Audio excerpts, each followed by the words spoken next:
So this is kind of a frustrating day for Max, and I laid it out in different ways, so I'm going to show you that real quick. So I always like to start with the foot placement, and I try to look at that every single time somebody jumps and it's not successful or it is success.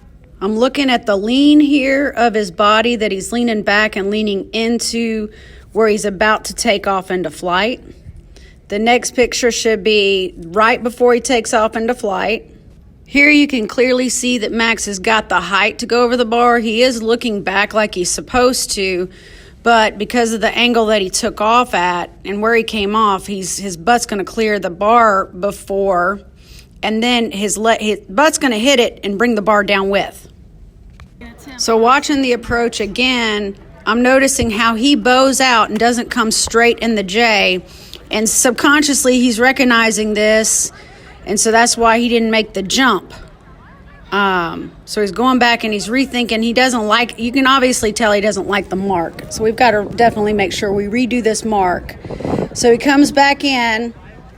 He's going to start the approach again. He's bowing out, and then he takes off. Now, so the beautiful thing about having marks on the runway is to tell their trajectory of their actual approach. And so you can see he's going wide.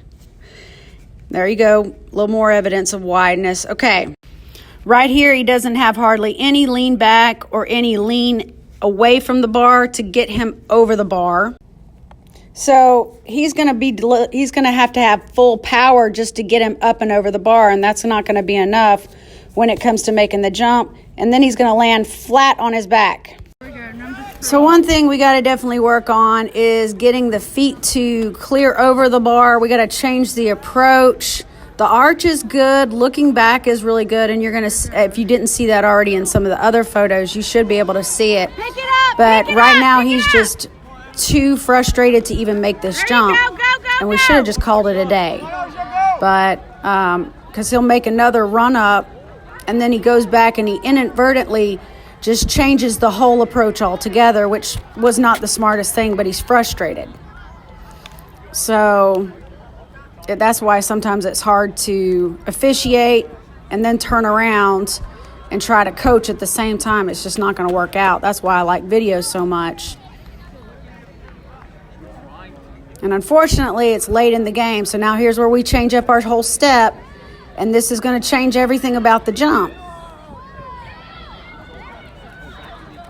Again, the bowing, and we're doing the same.